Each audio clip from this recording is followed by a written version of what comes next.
Assalamu alaikum. This is Fiza Qasim from Edfolio. Today we have a very well-known personality in the field of education who has been serving for this industry from past many years. Sir Nadeem, कैसे हैं आप sir? अस्सलाम वालेकुम, thank you very much for inviting me. सब अल्लाह का शुक्र है। It's our pleasure, sir. आप सर अपनी जर्नी के बारे में बताइए, कैसी रही है आपकी जर्नी? क्या रोलर कोस्टर रहा है? क्या हर्डल्स हैं आपकी जर्नी के बीच में? जी बस मैं मुख्तसरन आपसे ये कहूँगा कि I started my journey in education in 1994 when I was still studying and फिर उसके बाद मैंने साइमल्टेनियसली स्टूडेंट काउंसलिंग का काम भी शुरू कर दिया था। 1998 से मैं स्टूडेंट काउंसलिंग में भी हूँ। साथ साथ मैं पढ़ाता भी रहा। मैंने तमाम लेवल्स को पढ़ाया है। ए लेवल को पढ़ाया है, यूनिवर्सिटी लेवल को पढ़ाया है, मास्टर्स लेवल को पढ़ाया है और 2021 तक मैं पढ़ाता भी रहा और काउंसलिंग भी करता रहा। 2021 के बाद फिर मैंने ये सोचा कि जो चीज़ें मैंने थोड़ी बहुत ज़िंदगी में सीखी हैं उससे मैं दूसरों को वो नॉलेज उनके साथ शेयर करूं। तो मैं करियर डिज़ाइनर और करियर प्लानिंग के अंदर इस वक्त हूँ। सर माशाल्लाह। सर मुझे आप ये बताइए, स्टूडेंट्स के साथ आपका कनेक्शन कैसा रहा? क्या उनकी साइकी से कैसे आप इंटरेक्ट करते हैं, उनको कैसे डील करते हैं? हमारा जो एक एडवांटेज है वो ये है कि हमने मुख्तलिफ किस्म के स्टूडेंट्स के साथ काम किया है, over a long period of time काम किया है। हर स्टूडेंट जो होता है वो एक इंडिविजुअल होता है, वो एक अलग नेचर। शख्सियत है उसकी, ठीक है ना? और इंसान को इंसान शनास होना चाहिए। जब आप एक इंसान के साथ डील कर रहे हैं तो आपको पता होना चाहिए आप किसके साथ डील कर रहे हैं। और इंसान शनासी एक ऐसी चीज़ है जो वक्त के साथ ही आती है। तो हर स्टूडेंट के साथ जब एक टीचर डील करता है, एक काउंसलर डील करता है, एक डॉक्टर अपने पेशेंट के साथ डील करता है, उसको पता होना चाहिए कि वो किस शख्सियत के साथ डील कर रहा है और उस हिसाब से उसने उसको गाइड करना होता है। ये एक ऐसा काम है जिसके लिए आपको मेहनत करनी पड़ती है, स्टूडेंट के साथ वक्त लगाना पड़ता है, उसकी स्ट्रेंथ, उसकी वीकनेस पता करनी पड़ती है और उस हिसाब से उसको आगे गाइड करना। सर जब आपके पास कोई स्टूडेंट आता है, आपने उनकी साइकोलॉजी के साथ और जिस तरह से भी आपने उनसे इंटरेक्ट करना होता है, आप समझ जाते हैं कि वो क्या पर्सपेक्टिव लेके आ रहे हैं, कहाँ जाना चाह रहे हैं।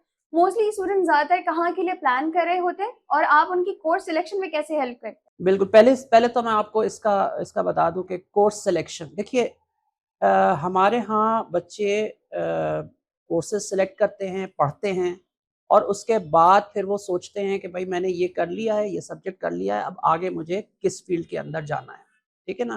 देखिए, एक चीज़ होती है जिसे कहते हैं हिकमत। हकीम इंसान वो होता है जो पहले अपनी प्लानिंग करता है, फिर उसके हिसाब से काम करता है, ठीक है ना? तो बच्चों को ये गाइड करने की ज़रूरत है बहुत यंग एज से। और मतलब मेरा एक जो जो मैंने चीज़ देखी है वो ये है कि स्कूलों में, कॉलेजों में, यूनिवर्सिटियों में स्टूडेंट्स को पढ़ाया तो जाता है, लेकिन वो किस मकसद के लिए पढ़ रहे हैं, आगे वो क्या अचीव करना चाहते हैं, उस इल्म से वो क्या चीज़ अचीव करना चाहते हैं, उसका उन्हें आखिर तक पता नहीं होता। वो निकलते हैं, मार्केट में आते हैं, फिर उन्हें समझ में आता है कि मुझे ये करना चाहिए, ये करना चाहिए, ये करना चाहिए। उसमें होता ये है कि वो भेड़-चाल का आलम बहुत ज़्यादा होता है।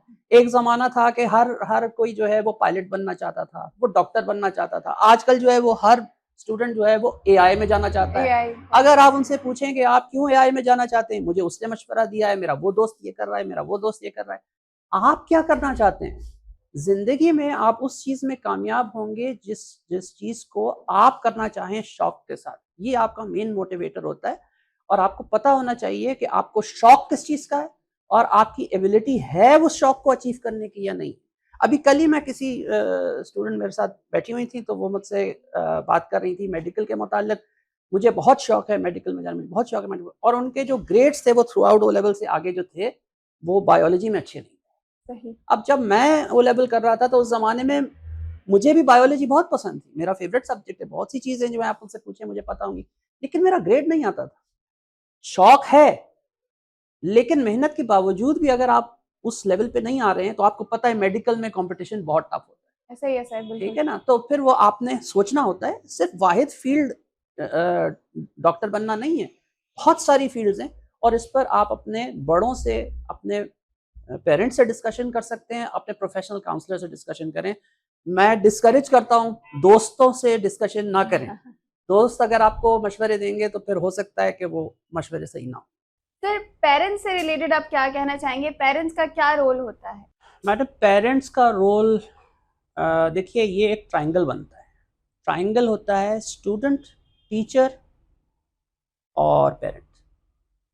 ठीक है, हमारा बात वही आ जाती है कि यूनिवर्सिटी उस स्टूडेंट को एक्सेप्ट करेगी जिसकी पर्सनैलिटी अच्छी हो। मैं फिर दोहरा रहा हूँ, यूनिवर्सिटी उस स्टूडेंट को एक्सेप्ट नहीं करेगी जिसका रिजल्ट अच्छा हो। ये हमारे यहाँ एक बड़ा मिसकंसेप्शन है। मैं इंटरनेशनली बात कर रहा हूँ, यहाँ पर भी ये चीज़ है, क्योंकि जैसे एक दो यूनिवर्सिटीज़ में जानता हूँ वो पर्सनल स्टेटमेंट लिखवाते हैं स्टूडेंट को और फिर उससे इंटरव्यू करते हैं उसमें। तो पेरेंटल रोल जो है ये बहुत ज़्यादा अहम है। एक चीज़ जो हम अपने तजर्बे में देख रहे हैं जो बड़ी अफसोसनाक है, वो ये है अक्सर स्टूडेंट्स आते हैं हमारे पास, हम पहले तो ये कि हम जब भी उसकी कोई वो बनाते हैं, प्रोफाइलिंग बनाते हैं, तो उसका एक प्रॉपर इंटरव्यू लेते हैं, तकरीबन आधा घंटा उसमें जब भी हम पूछते हैं स्टूडेंट से कि भाई आप अपने फादर के साथ या अपनी मदर के साथ दिन में बैठ के कितनी देर बातें करते और क्या बातें करते, तो उस पर हमें कोई बहुत ज़्यादा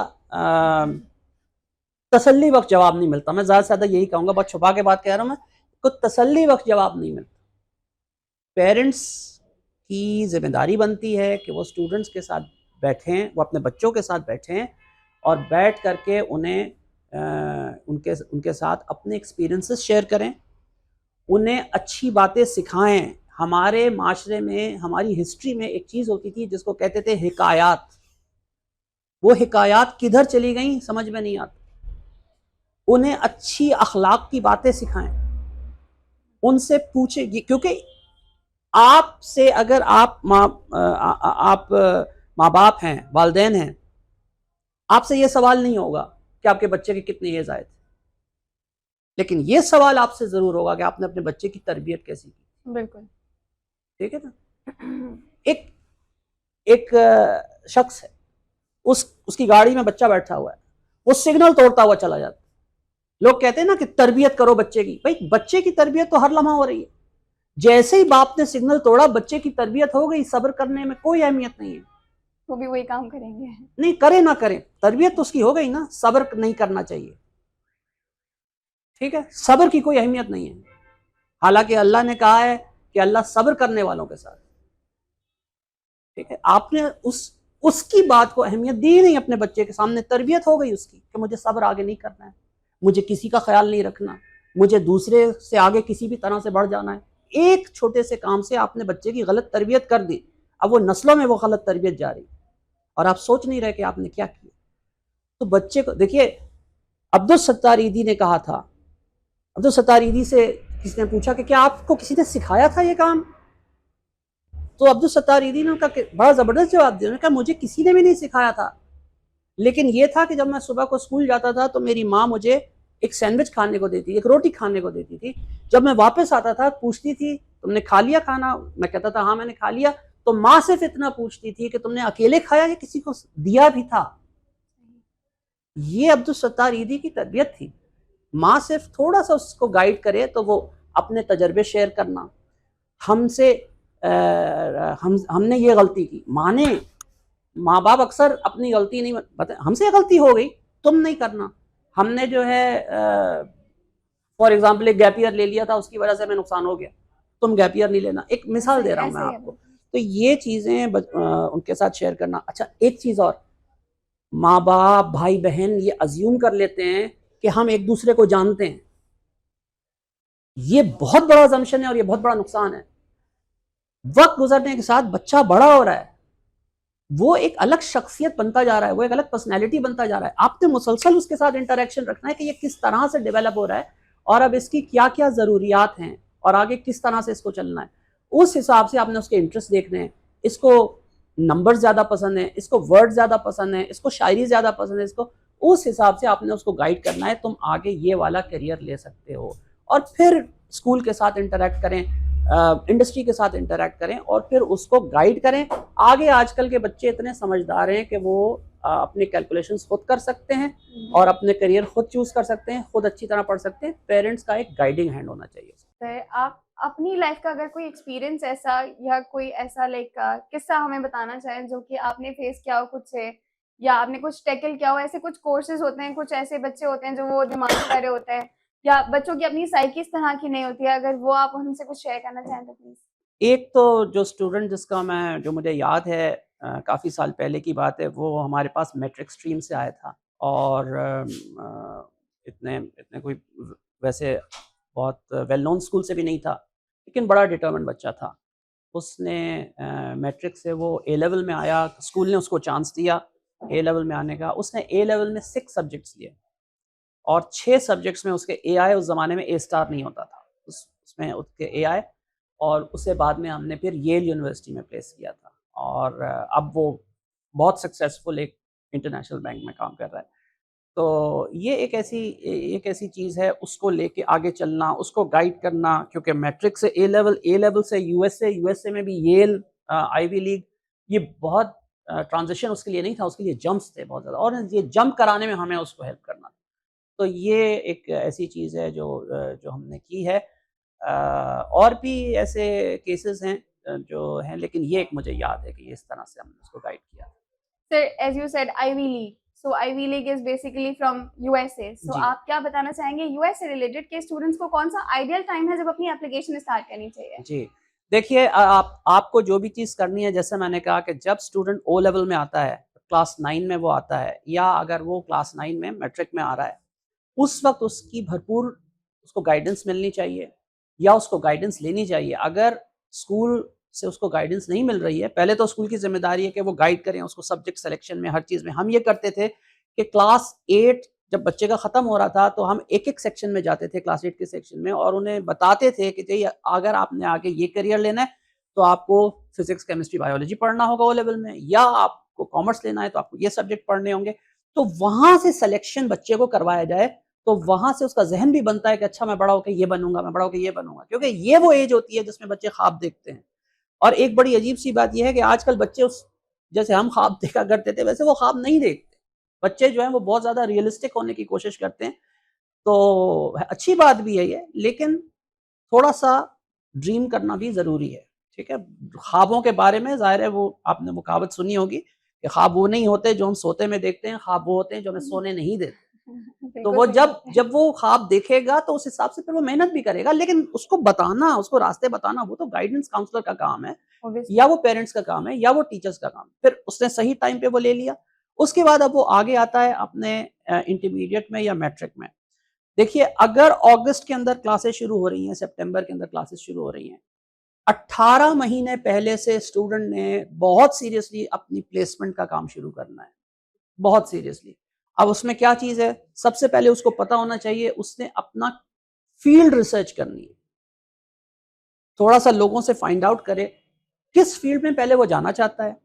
आगे 10 साल के बाद कौन-सी फील्ड जो है वो बढ़ती उसको नज़र आ रही है। इसमें अगेन काउंसलर उसको गाइड करेंगे, क्योंकि बच्चे के पास इतना एक्सपीरियंस नहीं होता। वो क्या करना चाहता है, थोड़ा-सा उसमें क्लैरिटी होनी चाहिए। देखिए, कामयाबी का ताल्लुक क्लैरिटी से होता है। जिसका गोल जितना क्लियर होगा, वो उतना जल्दी उस गोल तक पहुँच जाएगा। जो लोग ये करते हैं कि मैं ये भी कर लूँ, वो भी कर लूँ, वो भी कर लूँ, फिर वो फ़ायदे में नहीं रहते। तो 18 महीने पहले से उसने दूसरा काम उसने क्या करना है, उसने यूनिवर्सिटी रिसर्च करनी है। अमेरिका के अंदर जो है वो 4,500 से ज़्यादा यूनिवर्सिटी, ऐसा ही है सर। ठीक है ना? तो अब वो दैट मीन्स के there is a university for everyone. In theory there is a university for everyone. मगर आपको उसमें जाके फिश करना है, आपने उसको जाके निकालना है कि ये मेरी यूनिवर्सिटी है, यहाँ मैं जा सकता हूँ। बहुत सारे फैक्टर्स उसके अंदर हो सकते हैं। कौन-सा प्रोग्राम ऑफ़र हो रहा है, क्या कॉस्ट है, क्या वो कोएड है, क्या बहुत सारे फैक्टर उसके अंदर हो सकते हैं। तो बच्चे ने उसको रिसर्च करके निकालना होता है। फिर अपनी लिस्ट बनाए यूनिवर्सिटी की, जिसमें 2 यूनिवर्सिटीज़, जो एक यूनिवर्सिटी को ड्रीम कॉलेज कर लें, एक को हाइली कंपैरेटिव कर लें, एक कॉलेज को 2 कॉलेज को आप एवरेज कर लें, एक को फॉल बैक कर लें। मतलब 3 to 4 applications at a time. हाँ, 4 एप्लीकेशन, 5 एप्लीकेशन से ज़्यादा कोई फ़ायदा नहीं है। वैसे भी हाँ। प्रोसेसिंग फ़ीस इतनी महँगी हो गई है। वो आप करें, बहुत सीरियसली उसको करें, ठीक है ना? बहुत से लोग हैं प्रेसिडेंट क्लिंटन जैसे हैं, जब उन्होंने किया था अप्लाई कॉलेज में, तो उन्होंने पास आउट होने के बाद, अपना हाई स्कूल खत्म करने के बाद सिर्फ एक कॉलेज में अप्लाई किया था, George town. But he was very clear, he got in. उनका पर्सपेक्टिव क्लियर था। उनका पर्सपेक्टिव क्लियर था कि मुझे जाकर ये चीज पढ़नी है, मुझे पॉलिटिकल साइंस पढ़नी है। और एक्चुअली पॉलिटिकल साइंस भी इसलिए कि वहां पर एक प्रोफेसर थी, उनका ये था कि मुझे उससे पढ़ना है। अच्छा, तो वो चूंकि क्लैरिटी थी ना बहुत ज्यादा, तो वो हो गया। तो आप ये ना करें कि 25-30 कॉलेजेस में करने की कोशिश करें, आप 4-5 कॉलेजेस ले लें और उसके अंदर अप्लाई करें। मैं हमेशा स्टूडेंट्स को कहता हूं कि एसएटी जरूर दें, एसएटी की तैयारी करें, सैट की तैयारी करें, सैट जरूर दें। क्योंकि देखें, एक चीज तो एडमिशन है, एक चीज जो है वो वीजा है, ठीक है ना। जब आप वीजा के विंडो पे जा रहे हैं, तो वीजा ऑफिसर जो है वो ये जज करने की कोशिश कर रहा है कि आप एक जेन्युइन स्टूडेंट हैं या नहीं है। तो वो आपके डॉक्यूमेंट देखेगा, जो आपने पढ़ा है, अगर आपने सेट की तैयारी की है, वो किया है, तो उससे उसको अंदाजा होगा कि ये जेन्युइन स्टूडेंट है। तो इसमें आपको वीजा में भी फायदा होगा। तो ये चीजें आप करें और उसके बाद कोशिश करें कि अर्ली एक्शन में आप अप्लाई करें। सितंबर के बाद आपकी एप्लीकेशन चली जाए और उसके बाद इंशाल्लाह आपका, मेरा ख्याल है अगर आप अर्ली एक्शन में जाते हैं तो नवंबर दिसंबर तक आपका आ जाएगा। नवंबर वैसे भी अमेरिका में जो है वो बहुत इंपॉर्टेंट टाइम है फॉर स्कॉलरशिप एप्लीकेशंस के लिए। तो इसलिए अप्लाई 18 मंथ्स पहले आप शुरू करें। अपना जब एएस का एग्जाम हो जाए, फौरन सैट का टेस्ट दे दें। सैट का टेस्ट अगस्त में भी होता है। पहले ये होता था कि सैट बहुत मुश्किल था, तो हम उसको अक्टूबर तक कहते थे, अक्टूबर तक पढ़ो। अब आप अगस्त का ऑप्शन भी, आपके पास अक्टूबर का ऑप्शन भी है। आपने दे दिया, सैट दे दिया, यूनिवर्सिटीज में आप अप्लाई करें। जल्दी, जितना जल्दी आप अप्लाई करेंगे उतना आपको फायदा होगा। As early as possible, as early as possible. जैसे आपने डिस्कस किया अभी कि यूएस के रिलेटेड हम बात कर रहे थे, यूएस में एक और अच्छी बहुत बेहतरीन चीज है कि स्टूडेंट ने अगर इंटरमीडिएट प्री मेडिकल से किया है, so he can opt some other courses. So उससे रिलेटेड अगर आप कुछ बताना चाहें, बिकॉज यूएस वो कंट्री है जो चेंज ऑफ कोर्स अलाउ करता है कि आपने अगर ये चीज पढ़ लिया, लाइक जैसे अगर कोई स्टूडेंट है जिसने ओ लेवल्स में कुछ और बैकग्राउंड था, बट क्योंकि बच्चों का माइंडसेट उस टाइम पे क्लियर नहीं होता, उनको बाद में पता चलता है, जब वो किसी काउंसलर के साथ बैठे हैं उनको तब पता चलता है कि आगे करना क्या है लाइफ में। तो जब वो अपना कोर्स चेंज करना चाहें तो वो यूएस में बेस्ट पॉसिबल ऑप्शन है। उससे रिलेटेड अगर आप कुछ बताना चाहें। देखें, यूनाइटेड स्टेट्स का जो ओरिएंटेशन है वो लिबरल आर्ट्स ओरिएंटेशन ओरिजिनली उनका कहलाता है। अगर फॉर एग्जांपल कोई डॉक्टर भी बनना चाहता है तो वो डायरेक्ट उसको एमकैट नहीं करवाते हैं, वो पहले उसको एक डिग्री करवाते हैं, उसके बाद फिर वो एलिजिबल होता है फॉर एन एमकैट। हार्वर्ड के अंदर या ब्राउन के अंदर, मैं इस वक्त थोड़ा सा मुझे क्लियर नहीं है, एक एप्लीकेशन ऑप्शन होता है जिसको कहते हैं अनडिसाइडेड। और अगर आप अपने आप को अनडिसाइडेड शो कर रहे हैं तो वो आपके लिए कोई नुकसान नहीं है, बल्कि वो आपके फेवर में ही जाता है। क्योंकि वो ये कहते हैं कि हम जब स्टूडेंट आएगा, अब ये चीज़ों को एक्सपीरियंस करेगा, एक्सपीरियंस करके फिर ये डिसाइड कर सकता है कि आगे इसने क्या करना है। तो ऐसा कोई वहाँ पे ये सिलसिला नहीं है अमेरिका के अंदर। आपने कोशिश ये करें कि जो भी सब्जेक्ट्स आप पढ़ें उसको उसमें ग्रेड्स अच्छे लेके आएँ, ताकि उनको ये इंप्रेशन जाए कि आप उनके इंस्टीट्यूशन में वैल्यू ऐड कर सकते हैं। एक चीज मैं और आपसे ये कहूंगा, एक स्टूडेंट का ओ लेवल का रिजल्ट आता है या मैट्रिक का रिजल्ट आता है, उसमें उसका बहुत अच्छा रिजल्ट, उसके बाद फिर उसका ए लेवल का रिजल्ट आता है, बहुत अच्छा रिजल्ट है, उसके बाद उसका सेट का रिजल्ट आता है, बहुत अच्छा रिजल्ट है, ठीक है। स्टूडेंट अपने ओ लेवल के रिजल्ट की बुनियाद पर सेलेक्ट नहीं होता, रिजेक्ट नहीं होगा। अगर रिजल्ट उसका अच्छा है तो वो रिजेक्ट नहीं होगा, लेकिन इसका मतलब नहीं है कि वो सेलेक्ट हो जाएगा। अब वो उसका ए लेवल का रिजल्ट देखेंगे, ए लेवल का रिजल्ट जब उसका देखेंगे, बड़ा अच्छा रिजल्ट है उसका, अब वो रिजेक्ट नहीं होगा, लेकिन इसका मतलब ये नहीं है कि वो सेलेक्ट हो जाएगा। उसके बाद फिर वो उसका क्या देखेंगे, उसका कम्युनिटी वर्क देखेंगे, उसका एक्स्ट्रा करिकुलर देखेंगे, ये सब आपका बहुत अच्छा है। ये मैं कंपेरेटिव यूनिवर्सिटीज की बात कर रहा हूँ, ये सब आपका बहुत अच्छा है। आप रिजेक्ट नहीं होंगे, लेकिन इसका मतलब ये नहीं है कि आप सेलेक्ट हो गए। जो आखिरी चीज होती है, जो क्लिंचर होता है, जिसकी बुनियाद पर यह डिसाइड होता है कि आप सेलेक्ट होंगे और आपको स्कॉलरशिप कितनी मिलेगी इन अ कंपैरेटिव यूनिवर्सिटी, वो आपका पर्सनल ऐसे होता है। Every university wants a student who can add value to their institution. आप जो आप इंसान कैसे हैं, आप कौन आ रहा है, वो पर्सन कौन है जो आ रहा है अंदर।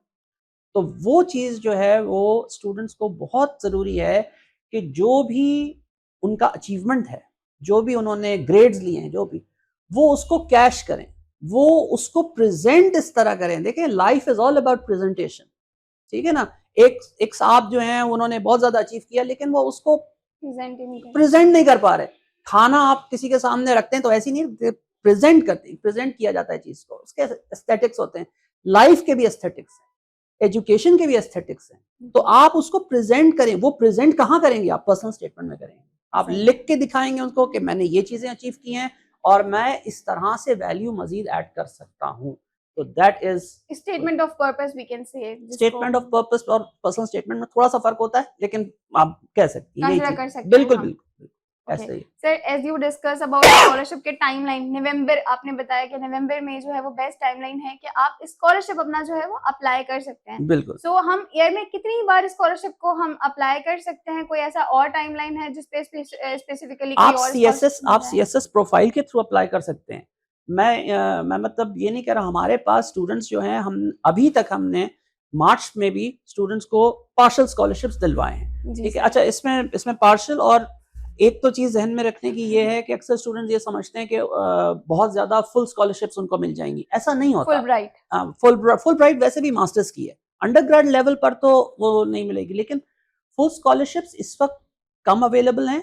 पार्शियल स्कॉलरशिप ज्यादा से ज्यादा कोशिश की जाती है और अपने एजुकेशन को फाइनेंस करने के लिए मुख्तलिफ चीजों का कॉम्बिनेशन बनाया जाता है। आप स्कॉलरशिप भी ले लें, आप थोड़ा सा कुछ काम भी कर लें। 20 आवर्स ऑफ वर्क अलाउड है अंडर ग्रेजुएट स्टूडेंट्स को अमेरिका के अंदर। आप मास्टर्स लेवल पे तो मेरे ख्याल 40 आवर्स भी अलाउ है। तो ये कंबाइन करके आप कर सकते हैं अपना एजुकेशन फाइनेंस। तो इस तरह से आप इसको करें, आप अप्लाई कर सकते हैं, बिल्कुल बाद में भी कर सकते हैं, लेकिन जब आप अर्ली अप्लाई करते हैं उस वक्त यूनिवर्सिटी के पास फंड्स होते हैं, तो उस वक्त आपको ज्यादा फायदा है। Sir, as you discussed about course selection, scholarships, timeline, now it is the time for the bank statement. क्या बैंक स्टेटमेंट कब शो करानी है, उसके बारे में थोड़ी सी डिस्कशन, और कितनी शो करानी है एग्जैक्टली? देखें, ये वेरी करता है, हर मुल्क का अपना होता है, लेकिन 1 ईयर का तो बैंक स्टेटमेंट आपके पास होना चाहिए। 1 ईयर का जो अब अगर फॉर एग्जाम्पल जैसे हमारा एक स्टूडेंट था, उसको जॉर्जिया में एक यूनिवर्सिटी ने 100% आउट ऑफ स्टेट स्कॉलरशिप दी। ठीक है।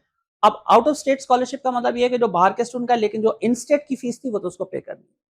तो जो आपकी फीस है वो 1 साल की, और जो एस्टिमेटेड एक्सपेंसेस हैं ये तो मिनिमम आपको जो है ना वो शो करने। अब इसके अलावा एक और डेस्टिनेशन था, मेरा ख्याल ऑस्ट्रेलिया था, जहां पर एक दूसरा स्टूडेंट अप्लाई कर रहा था। उसने वो चीज एस्टिमेट किया और उसने किया, लेकिन लॉ ये था, रूल ये था कि उसने $33,000 शो करने ही करने थे। तो ये हर मुल्क का अपना होता है, डिपेंड करता है। आपने उस मुल्क के रूल्स को समझना है और उसको करना है। अमेरिका में यूजुअली ये होता है, जहां तक ज्यादा स्टेट्स में जो मुझे जहन में है, कि आप 1 साल का और 1 साल का एक्सपेंस, वो उसके अंदर 1 साल की फीस और 1 साल का एक्सपेंस। हाँ, अगर कोई स्कॉलरशिप आपको मिली है, अगर कोई फाइनेंशियल एड आपको मिली है, कोई डिडक्शन है, वो आप उसमें से माइनस कर सकते हैं, लेकिन बाकी पूरी अमाउंट आपने उसके अंदर शो करनी है। और मैं हमेशा ये कहता हूँ कि उसमें $5,000 एक्स्ट्रा डाल दें ताकि आपकी सिक्योरिटी उसके अंदर हो जाए। डॉक्यूमेंटेशन में कोई भी झोल नहीं आना चाहिए, क्योंकि आपके पास विंडो के ऊपर बहुत कम टाइम होता है और उसके अंदर आपने प्रूव करना होता है कि you are a genuine student. और उसमें एक चीज और है, आपकी इजाजत से, इंग्लिश प्रोफिशिएंसी टेस्ट। बिल्कुल ठीक है ना। इंग्लिश प्रोफिशिएंसी टेस्ट को पता नहीं लोग क्यों इतना हल्का लेते हैं, मेरे हिसाब से ये बहुत इंपॉर्टेंट है। ठीक है। आप आइल्स तो दें, आइल्स जो है वो सबसे ज्यादा एक्सेप्टेबल है।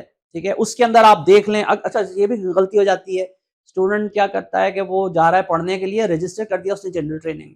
ओके, तो एकेडमिक। जी, आप अपने काउंसलर से बात कर लें या कंसल्टेंट से बात कर लें, किसी से गाइडेंस ले लें कि आपको एकेडमिक के अंदर जाना होता है। अंडर ग्रेजुएट लेवल पर जो common European framework of reference है, उसमें जो है, मेरे ख्याल से अगर आप अंडर ग्रेजुएट लेवल पे जा रहे हैं तो 6.5 बैंड आपको चाहिए। ठीक है ना। तो वो आप, ये इंटरनेशनल है, आईएलटीएस एक internationally accepted proficiency of English का वो है। इसके अलावा जो है टोफल है, अमेरिका के अंदर जो है वो टोफल, वो भी आप कर सकते हैं, लेकिन टोफल अगर आप करेंगे तो फिर वो सिर्फ अमेरिका के अंदर होगा। आईएलटीएस करेंगे तो फिर वो कहीं पर वर्ल्ड वाइड आप कर सकते हैं। डोलिंगो, लेकिन डोलिंगो में एक चीज ये है कि डोलिंगो का फायदा ये है कि डोलिंगो सस्ता पड़ता है, आपकी कॉस्ट बचती है, मनी मैटर्स। अगर अगर अगर एक चीज 50,000 की है और एक चीज 12,000 की है तो जाहिर है आप 12,000 पे चले जाएं तो कोई इशू नहीं है, लेकिन आपने ये चेक करना होगा कि कौन सी यूनिवर्सिटीज हैं जो डुओलिंगो को एक्सेप्ट कर रही हैं। दुनिया में हर जगह हर यूनिवर्सिटी डुओलिंगो को एक्सेप्ट नहीं करती, तो आपने चेक करना पड़ेगा कि ये यूनिवर्सिटी डुओलिंगो को एक्सेप्ट कर रही है, ये यूनिवर्सिटी डुओलिंगो को एक्सेप्ट। चेक एंड बैलेंस बहुत मैटर करता है बहुत इन एवरी एस्पेक्ट। जी, गुड एडवाइस देना जरूरी है। सर कोई एडवाइस आप जो स्टूडेंट्स को देना चाहें, हमारे जो इस वक्त हमें देख रहे हैं? This is a very exciting time to be young. बहुत सारी अपॉर्चुनिटीज आपके सामने हैं।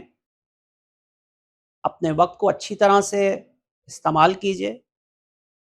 और एक चीज़ देखिए, बहुत से स्टूडेंट्स आते हैं, सारे स्कूलों में आजकल एक मेंटल हेल्थ एक वो है, उसके डिपार्टमेंट्स होते हैं जो स्टूडेंट्स की मेंटल हेल्थ को अल्लाह का शुक्र करना सीखें। हमेशा हर चीज़ का जो इलाज है वो है कि आप अपनी जो नेमतें अल्लाह ने आपको दी हैं उन्हें काउंट करें।